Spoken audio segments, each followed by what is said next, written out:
Hello friends, once again welcome back to our channel Pharmagyan, and today we will discuss about change control flowchart with example.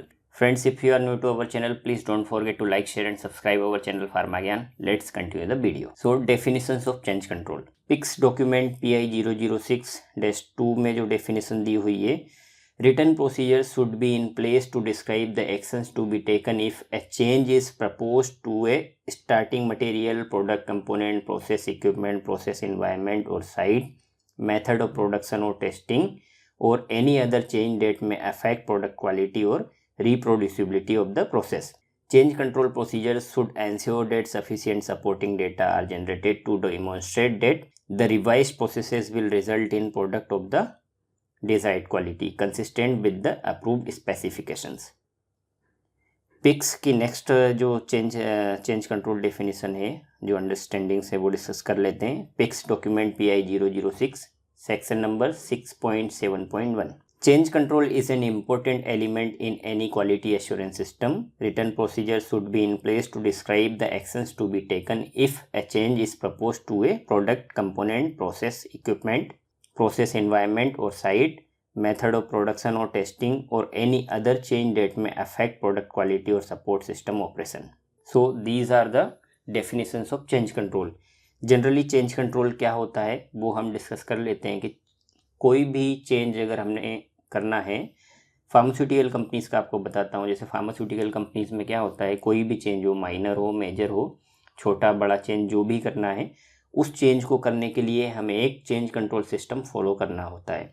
उस change control system में क्या होता है, हमें जो भी चेंजेस करने हैं वो सारे चेंजेस डॉक्यूमेंट करने होते हैं और उस चेंजेस से क्या इम्पैक्ट हो सकता है हमारी प्रोसेस पर या फिर प्रोसीजर पर, या जो भी हम इक्विपमेंट इंस्ट्रूमेंट में चेंजेस कर रहे हैं उससे, या फिर हमारे प्रोडक्ट की क्वालिटी पर क्या इम्पैक्ट हो सकता है, वो सब हमें डॉक्यूमेंट करना होता है, इम्पैक्ट असेसमेंट करना होता है, और जहाँ पर रिक्वायर्ड होता है वहाँ पर रिस्क असेसमेंट भी करना होता है. तो वो सब हमें एक डॉक्यूमेंट बनाना होता है चेंज कंट्रोल का, जिसे हम चेंज कंट्रोल फॉर्म बोलते हैं. उस डॉक्यूमेंट में सारी डिटेल्स इंक्लूडेड होती है. वो ही उसका जो प्रोसेस फ्लो है, कैसे हम डॉक्यूमेंट बनाते हैं, क्या उसका प्रोसेस फ्लो है, वो इस वीडियो में आज हम डिस्कस करने वाले हैं. तो जनरली जो कैटेगरी ऑफ ग्रेडिंग होती है चेंज कंट्रोल की, चेंजेस की, वो माइनर चेंजेस मे और may not have any impact on product quality. Example, replacement of apparatus of the same design, or major changes impact on product quality or significant impact on product quality. Example, change in product composition. तो दो category होती है हमारी change controls की, minor change control and major change control. Documentation में क्या क्या required होता है चेंज कंट्रोल में, वो हम जनरली देख लेते हैं. All changes should be formally requested, documented and accepted by representatives of production, QC, QA, R&D, engineering and regulatory affairs as appropriate, and also if applicable to QP, qualified personnel of the respective regions. The likely impact risk assessment of the change on the product should be evaluated and the need for and extent of the revalidation discussed. The change control system should ensure that all notified or requested changes are satisfactorily investigated, documented and authorized. This is taken from PICS document PI 006 section number 6.7.2.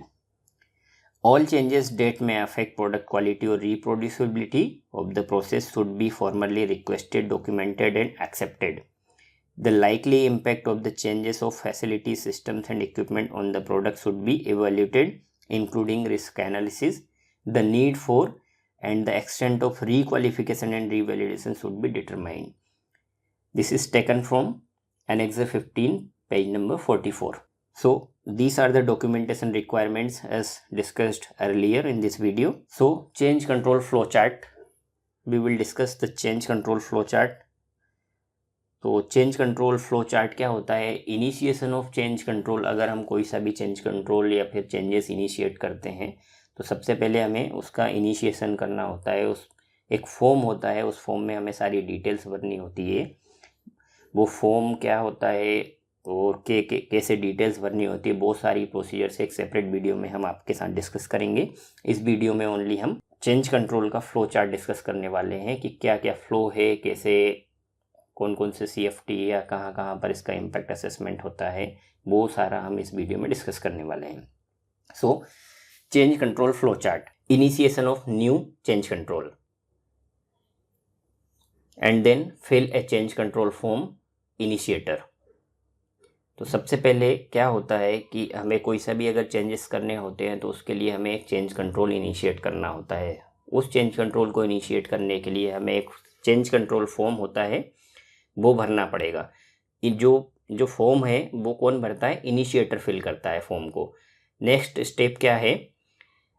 Review of change control form by HOD। तो जो initiator है या जो department उसको initiate कर रहा है उस चेंज कंट्रोल फॉर्म को उस डिपार्टमेंट का HOD रिव्यू करेगा। रिव्यू करने के बाद में जो चेंज कंट्रोल होता है वो QA को सबमिट किया जाता है फर्दर रिव्यू के लिए, QA के रिव्यू के लिए। QA जब उसको रिव्यू कर लेगा, रिव्यू बाय QA जैसे रिव्यू कर लेगा और अगर उसे अप्रोप्रिएट लगता है, कोई चेंजेस नहीं है या फिर कोई चेंजेस हैं, तो वो वापस से इनिशिएटर को देगा और इनिशिएटर उसको जो भी उसकी कमेंट्स रहेंगी वो करेक्ट करके फिर वापस से QA को देगा। QA उसको रिव्यू करके और लॉक कर देगा, मतलब चेंज कंट्रोल नंबर जनरेट कर देगा उसका। चेंज कंट्रोल नंबर जैसे जनरेट हो जाएगा तो फिर QA क्या करेगा? जो CFT है, क्रॉस फंक्शनल डिपार्टमेंट्स हैं, उनको सिलेक्ट करेगा, रिव्यूअर्स को सिलेक्ट करेगा इम्पैक्ट असेसमेंट के लिए। जैसे ही रिव्यूअर्स और CFT को इम्पैक्ट असेसमेंट के लिए देंगे तो वो सब CFTs अपने इम्पैक्ट असेसमेंट करेंगे इंडिविजुअली। इसमें इंक्लूडिंग RA और QP भी इंक्लूडेड होता है अगर रिक्वायरमेंट होती है तो सारे जो भी CFTs हैं वो इम्पैक्ट असेसमेंट कर लेंगे। इम्पैक्ट असेसमेंट करने के बाद में डॉक्यूमेंट सेपरेटली सबके इम्पैक्ट असेसमेंट रिसीव होंगे। उन सारे इम्पैक्ट असेसमेंट को QA कंपाइल करेगा। QA कंपाइल करने के बाद में क्या होगा? सारे एक्शंस जो CFT के इम्पैक्ट असेसमेंट के हैं वो सारे एक्शंस को QA कंपाइल कर देगा और कंपाइल करने के बाद में QA अप्रूवल के लिए QA हेड के पास में या फिर उस जो QA हेड या फिर डेजिग्नी है उसको अप्रूवल के लिए शेयर करेगा डॉक्यूमेंट। QA हेड क्या करेगा? डॉक्यूमेंट को या तो अप्रूव करेगा या फिर रिजेक्ट करेगा। अगर अप्रूव होता है डॉक्यूमेंट तो फर्दर प्रोसेस में जाएगा और अगर रिजेक्ट होता है डॉक्यूमेंट तो आर्काइवल हो जाएगा उसका। लेकिन अगर डॉक्यूमेंट अप्रूव होता है चेंज कंट्रोल तो उसका जो भी एक्शंस आइडेंटिफाई हुए हैं इम्पैक्ट असेसमेंट में, जो CFTs ने जो भी एक्शंस आइडेंटिफाई किए हुए हैं उनका इम्प्लीमेंटेशन होगा और इम्प्लीमेंटेशन होने के बाद में वो जो डॉक्यूमेंट है वो क्लोजर होगा, मतलब CCF हमारा क्लोज हो जाएगा। यहाँ पर क्लोज होने के बाद में CCF का आर्काइवल हो जाएगा। तो ये एक जनरल सा फ्लो चार्ट है चेंज कंट्रोल फॉर्म का। चेंज कंट्रोल कैसे इनिशिएट करते हैं ये पूरा इस फ्लो चार्ट में आपको समझ में आ गया होगा। सो नेक्स्ट वीडियो में we will discuss about the procedure of change control and change control form के बारे में हम डिस्कस करेंगे नेक्स्ट वीडियो में। Thanks for watching Pharma Gyan. Please don't forget to like, share and subscribe our channel Pharma ज्ञान।